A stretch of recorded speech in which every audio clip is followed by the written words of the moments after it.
السلام علیکم جی. زما نوم حامد خان دی، اسسټنټ کمشنر لوور کورم. خبرې کومه دا زما پیغام انسداد پولیو پروګرام دپاره دی. نن سبا جی دنیا کې دوه ملکونه دي چې هغې کې دا پولیو مرض موجود دی.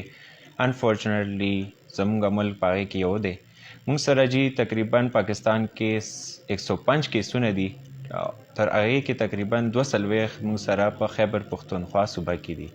الحمدلله لوور کورم او پورا کورم کې 2012 نه یو کیس هم نه دی راغلی، خو چونکې زموږ د عوامو زموږ د خلکو تګ راتګ نور ډسټرکټس کې چې کوم ځای کې کیسونه شته، لہذا هغې موږ سره خطره ده چې دا ډیزیز دا بیماری به دوباره زموږ کورما کې د دې کیسونه راشي. لہذا تاسو ته دا ریکویسټ دی، دا درخواست به کومه چې زموږ طرفه دا ټیم تاسو ته به درځي، تاسو ماشومانو ته به کترې اچئ. تاسو ټولو ته دا درخواست دی چې د دې دا کترې خپلو ماشومانو ته ورکئ چې دا بیماري زموږ د خپلې علاقه کې کورما کې دا چې 2012 نه نشته چې دا دوباره رانشي.